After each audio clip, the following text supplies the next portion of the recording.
The numbers are in. Just over 2 weeks ago, I upped the prices of all of my plugins for the very first time in a very long time, and by quite a substantial amount, because I wanted to adjust the Robux prices of my plugins to match the eventual USD prices of the Creator Store. Now, this was met with broadly positive reception. Many people were on board with the idea and really wanted to support creators more. That is a good thing.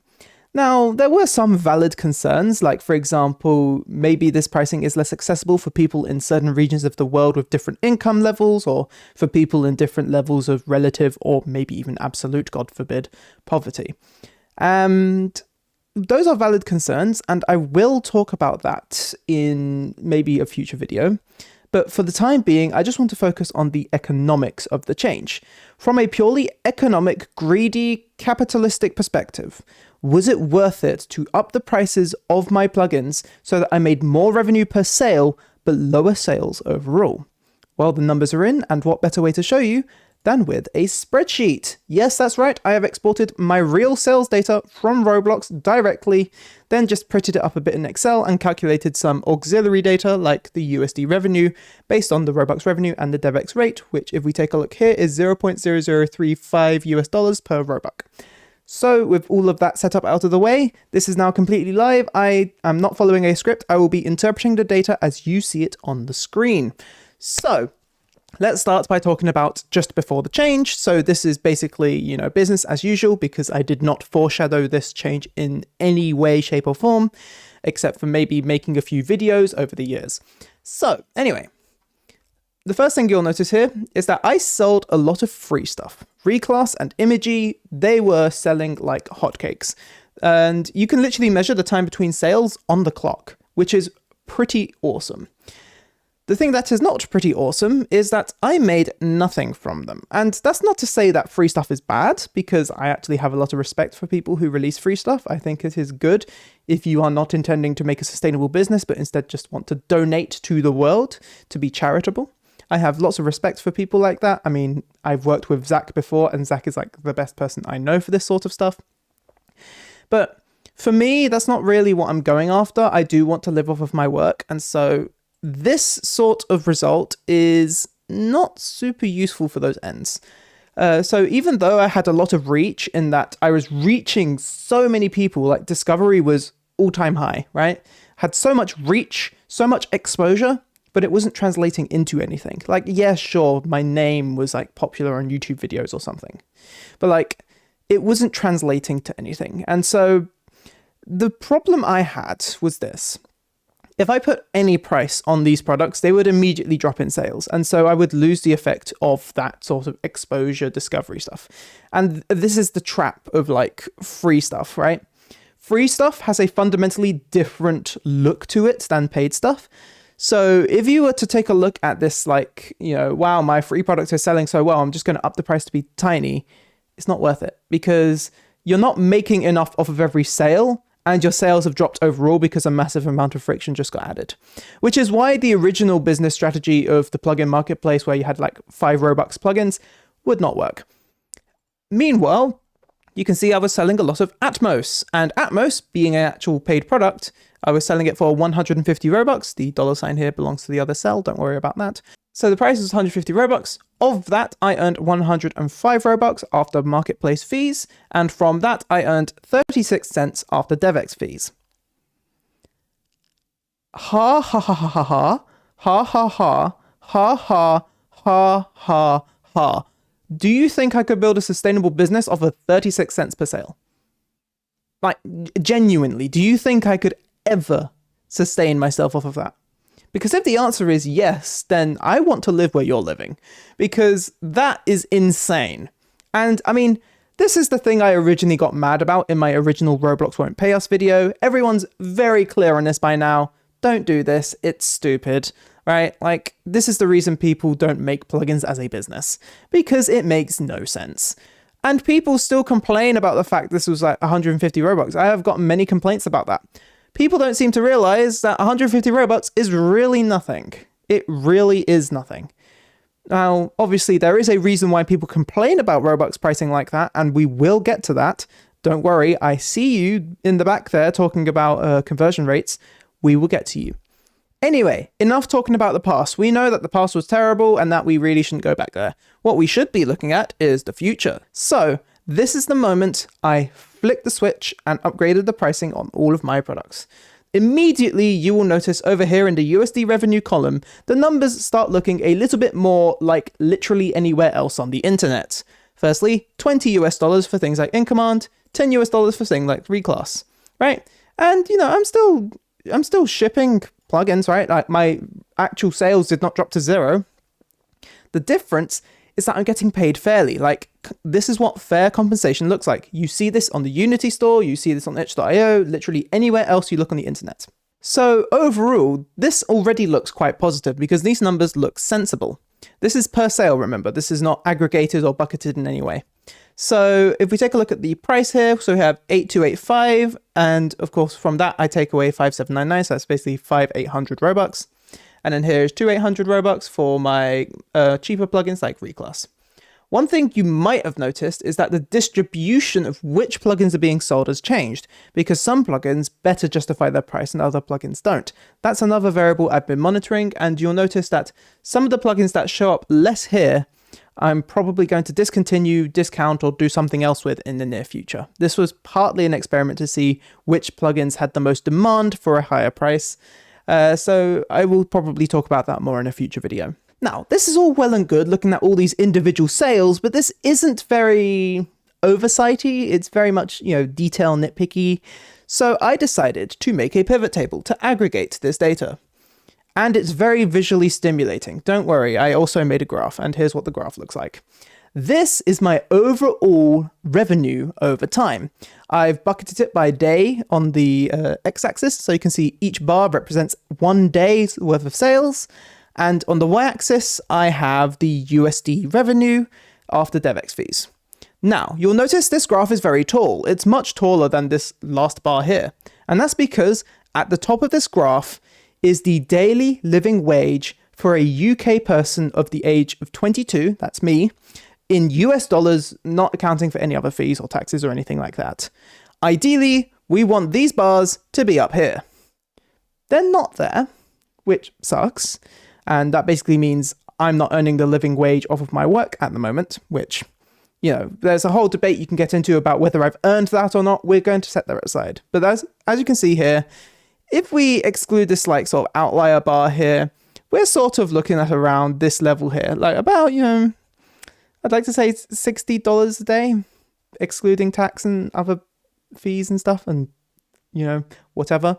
But what you'll also notice is that this is basically a step change, right? Like here, we're not even breaching $20 a day. This is more like $10 a day. It's very consistently $10 a day, but it's also consistently shite. And this is not going to build a business.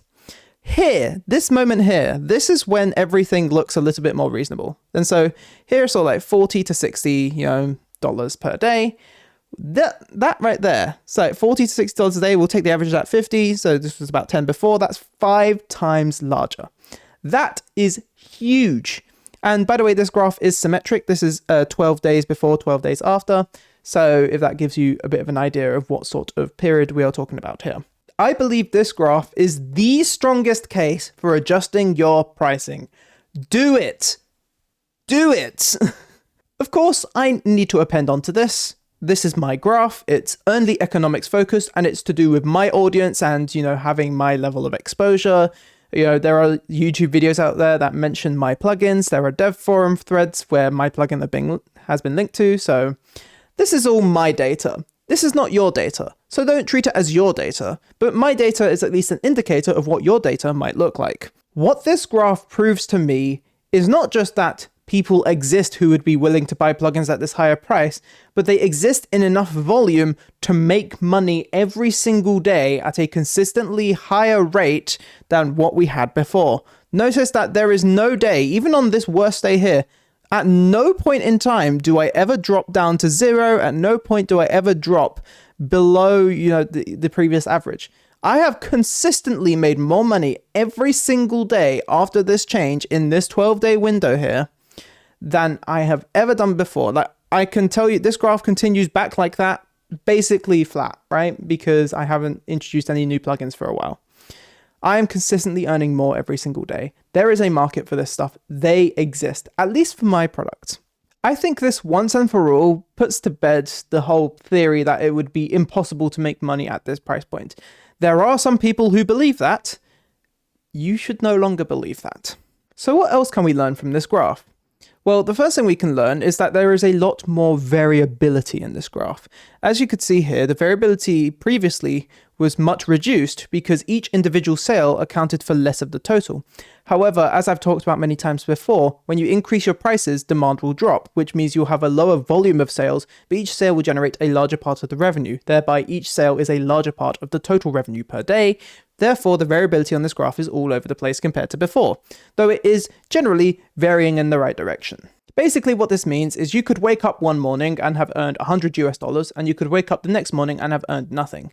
So basically what this is telling you is don't look at your daily statistics, look at something a little bit more bucketed, like maybe monthly statistics, because there's a lot more noise in the data now. In fact, I wanted to show you data about things like, for example, how the distribution of the plugins I was selling has changed. I alluded to it earlier. But I couldn't actually make a graph out of it because there was so much noise in the data. It changed basically every single day. And obviously in a 12-day window, you can't really bucket by weeks or anything like that. The last thing I want to mention about this graph is that this graph is the worst that this graph will ever be. We're talking about DevEx and marketplace fee is still totally intact. It's still everything else is priced in Robux, so I'm standing out like a sore thumb by pricing like this. And if we go back to the previous sheet here, I might be earning $20 per sale, but that does not reflect the buy price if someone is buying Robux. If you're buying Robux, there's an additional fee on top, which is the discrepancy between the retail Robux rate and the DevEx rate, minus all the fees, of course. And what that basically means, TLDR, is that even though I'm earning $20, you could be paying 4 to 6 times more for that plugin in US dollars if you are buying the plugin from the Buy Robux page, which is so terrible, right? Like, nobody should pay 4 to 6 times that price for in commands. Like, even I know that's ridiculous. And I'm the person who's been advocating for these pricing changes in the first place. I can even see that is a terrible idea. But with the new creator store, not only will my revenue be increasing on this column, but the amount you pay will be decreasing in USD terms because all of those market inefficiencies will be removed, and you'll just end up paying that straight 90-10 split. 10% for payment processing fees, in line with every other platform like itch.io that I've ever seen, and then 90% to me. So if you spent, 29, let's say, 26.1. So I'd be earning $26 on that sale. You would have paid 29, and that's like, way cheaper than this. So that's enough of that. To wrap things up, I'd like to talk about some additional considerations with this data. First things first, this is all being done in the Robux economy, which means I'm still including some regions and other things like that, which the creator store will not be selling to. So obviously my demand pool will shrink slightly. Also, I'm not excluding people who don't have a connected credit card or anything like that, because I'm not privy to that information for very obvious and good reasons. That is to say, I will be selling to a fundamentally smaller audience once the creator store releases. But that's not necessarily a bad thing, because as I mentioned before, I'm also going to be much more desirable to buy, not only because the pricing is more reasonable for end users, but also because I'm not going to be sticking out like a sore thumb against a sea of vastly underpriced plugins. Another consideration is that I didn't add any value when I upped the prices of these products. I basically just said, you're getting the same thing, but now you have to pay a lot more money for it. And I've repeatedly said, I really don't like that sort of thing. I think that if you are asking for more money, you should be providing more features. Now, the truth of the matter is I am working on follow-ups to these plugins that will be far more featureful, far more worth their asking prices. But I mean, we're moving into the creator store now, right? This is a thing that is going to be happening within the next 1 to 2 months. Like, this is happening. And so I need new pricing, otherwise you just won't be able to get my stuff at all. So I decided I'm going to decide the price based on the price points that will be available in the creator store, and then I'll just apply them straight away. Why? I don't want to cause FOMO. I don't want to cause a flash sale. I've always found those things to be highly unethical. I do not want to encourage consumerism. I want people to buy my stuff as neutrally, as on its own merit as possible, and that's the way that I do that. The good thing about that, though, is that If I was to release a new product, we'd probably see significantly higher numbers as there's an initial demand spike of people who want to get the new product, which means those numbers could potentially look a whole lot better for a newly released product versus my status quo, which is basically just ambient noise. As a real-world example of this, when I first released Volumica, it made $2,000 in its first 24 hours of being on sale, which you maybe shouldn't expect for your own stuff because Volumica was a little bit of a moment in the Roblox community. But generally, I think that demonstrates the concept that when you first release something, it's going to create a lot more money because more people are buying it as it's released. So, how do we conclude this? Because even though there is a lot of data here, this is still n=1. This is just me, right? I am a distinguished figure within plugin circles, right? Like everyone looks to me for plugin pricing videos. Of course, my data is not going to be representative of everyone. So does this prove that you should adopt this strategy today? Maybe you might need some more data on that, but at least it proves that it worked out for me. For my products, for my audiences, this worked.